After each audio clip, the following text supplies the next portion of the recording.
It was just another quiet afternoon in Maplewood Heights, a peaceful, upper-middle-class neighborhood where people prided themselves on their manicured lawns, friendly waves, and concerned citizens.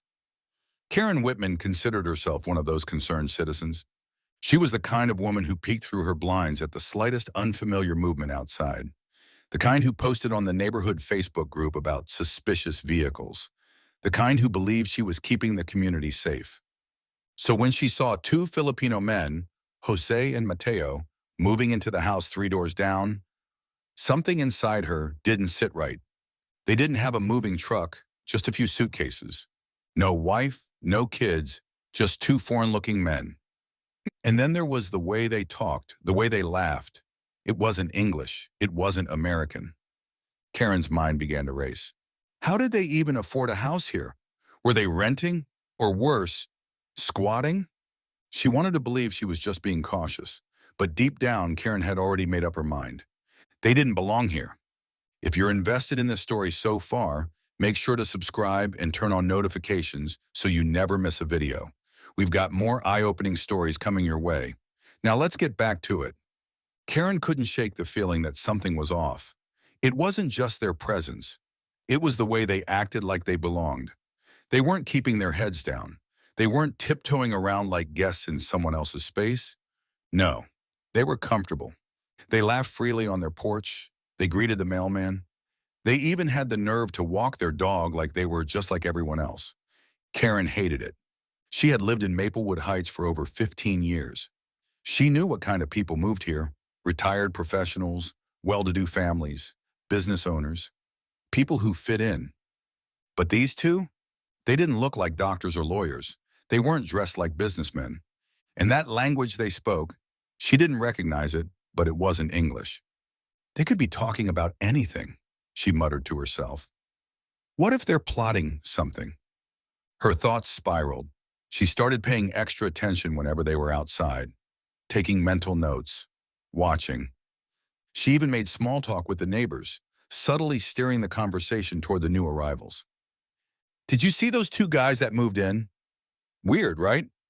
They don't seem like the type to live here. I just hope they're not involved in anything suspicious. She wasn't the only one who noticed them. Mrs. Caldwell, who lived right next door to the newcomers, also seemed uneasy. I don't know, Karen, Mrs. Caldwell whispered over the fence one morning. I heard them talking, and it didn't sound right. Karen nodded knowingly. Exactly. We don't even know if they're here legally. And just like that, a single, dangerous thought lodged itself into her mind. What if they're illegal immigrants? The possibility lit a fire in her. What if they snuck into the country? What if they were criminals? And if they were illegal, what was stopping them from bringing more of their kind into the neighborhood? Karen couldn't let that happen. She decided right then and there she was going to do something about it. She was going to call ICE. Karen sat in her living room, phone in hand, heart pounding with self-righteous determination. She dialed the number, her fingers gripping the phone tightly. Immigration and Customs Enforcement, how can I assist you? She cleared her throat, doing her best to sound calm and concerned. Yes, hello. I need to report two individuals who I suspect are illegal immigrants. They moved into my neighborhood recently and, well, something isn't right. There was a pause on the other end. Ma'am, do you have any proof that these individuals are undocumented? Karen huffed. Proof? She didn't need proof. She had instincts. Look, I don't know if they have papers or not, but I know people like this don't usually live in a place like this. I just think you should check them out. She heard the agent sigh. All right, ma'am, we'll look into it. Karen hung up the phone, feeling a sense of grim satisfaction. She had done the right thing. Soon her neighborhood would be safe again. The morning air was crisp, the usual quiet of Maplewood Heights only interrupted by the distant hum of lawnmowers and chirping birds. But then, bang, bang, bang. Karen nearly jumped out of her skin. Someone was pounding on her front door. Her heart leaped with excitement. It's them! ICE must have taken my report seriously. She rushed to the window, peeking through the blinds like a nosy neighbor in a crime movie. And there they were, two ICE agents in navy blue jackets with bold yellow lettering across their backs, standing with serious expressions on her porch. Karen beamed. This was it. Justice was about to be served. She smoothed down her cardigan, took a deep breath, and swung the door open with an air of self-importance. "Oh, officers, I'm so glad you came," she gushed, stepping aside dramatically. "They're right across the street. Two of them. Filipinos. They moved in a couple of months ago, and I just knew something was off." But before she could finish, one of the agents cut her off. "Ma'am, we need to talk." Karen frowned. Talk? Why weren't they heading across the street? She noticed that one of the agents, a tall man with a strong, chiseled face, was looking at her with an expression she couldn't quite place. Was it annoyance? The other agent, a blonde woman in her 40s, took out a small notepad inside.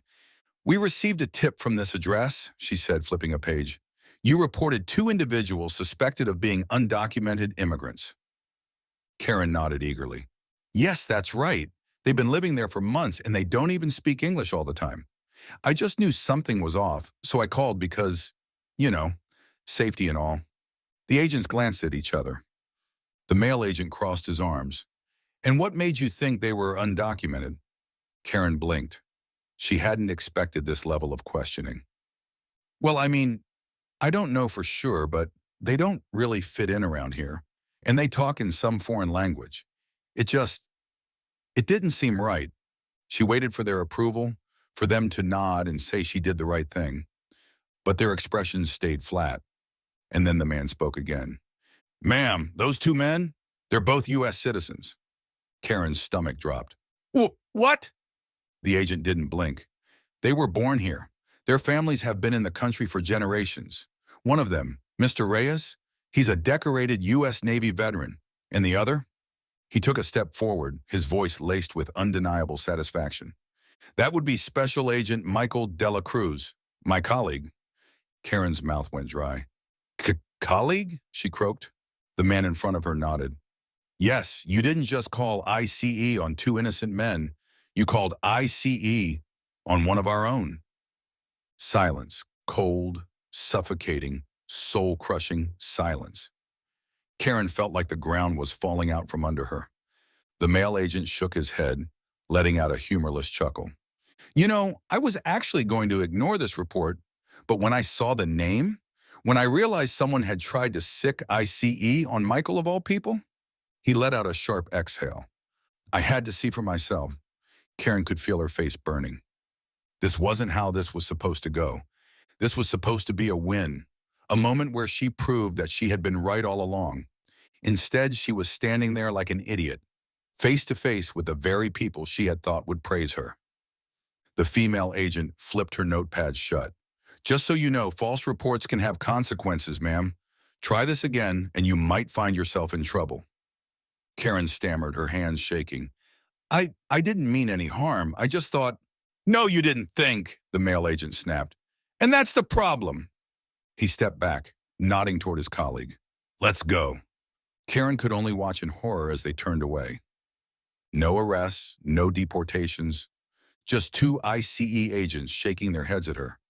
And as they got into their SUV and drove off, one thought screamed through her mind. Everyone is going to hear about this. The moment the agents drove away, Karen stood frozen in the doorway, her hands still gripping the knob like a lifeline.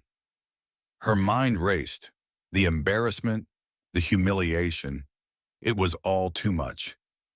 She could already picture the gossip swirling around the neighborhood. Karen, the woman who had tried to ruin the lives of two innocent people, would be the subject of every conversation. Her phone buzzed in her pocket, the screen lighting up with notifications.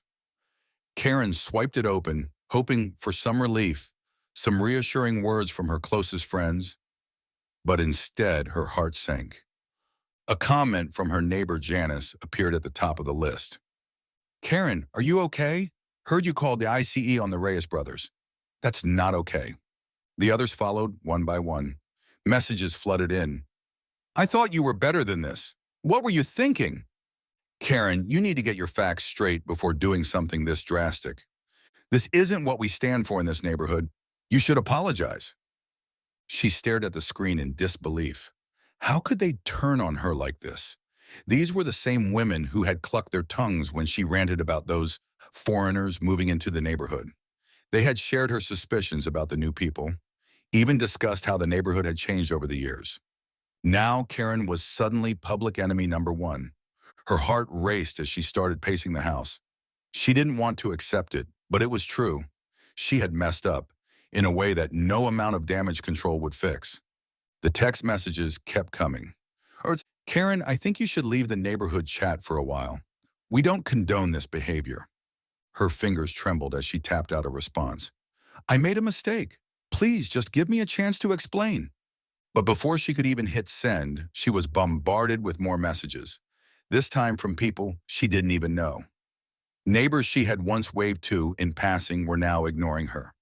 She checked her social media accounts. It was worse than she had imagined.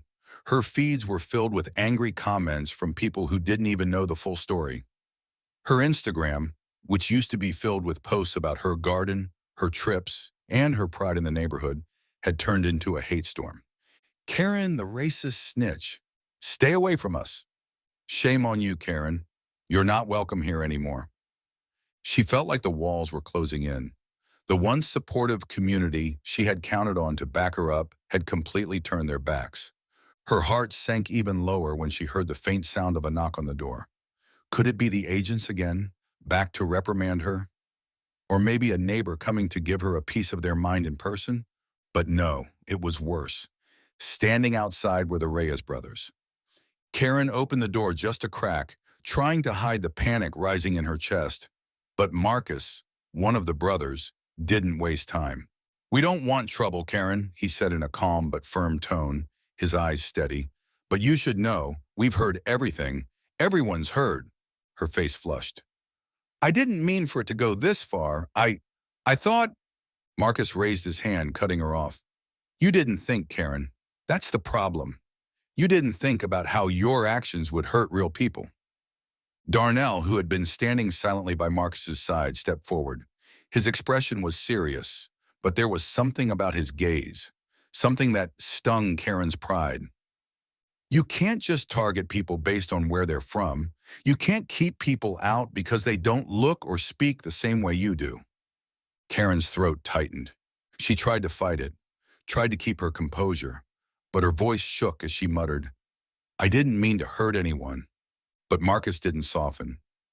It doesn't matter whether you meant to or not, Karen. The damage is done.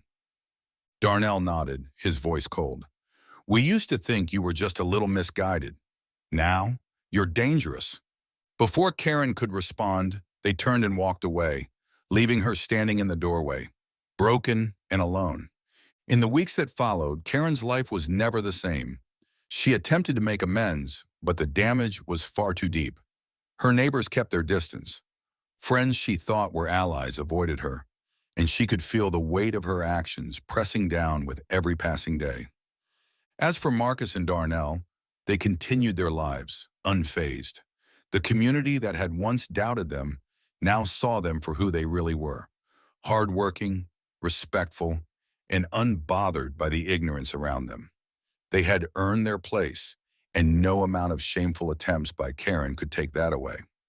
One afternoon, Karen found herself in the grocery store, scanning the aisles, lost in thought. Then she saw Marcus. He was right there, walking by with a smile, his presence almost like a mirror of the past. She opened her mouth to apologize, to explain, but the words caught in her throat. Marcus simply smiled at her, nodded, and walked away. Karen stood there, stunned. The realization hit her, her paranoia, her racism, the damage she'd caused. It had only hurt one person in the end, herself. The neighborhood had changed, and so had the people in it. For some, it was a change for the better. For Karen, though, there was no turning back. Her choices had made her an outcast, a figure of ridicule, someone who would forever be remembered for the harm she tried to cause. Karen thought she was protecting her neighborhood, but in the end, it was her own ignorance that exposed her. The world is changing, and people like Karen have two choices: adapt or be left behind. Be careful who you judge. You never know when the tables might turn. We appreciate you sticking with us until the end. If this story resonated with you, Make sure to subscribe and turn on notifications so you never miss a new video. Your support means everything, and every like, comment, and share helps spread these important stories.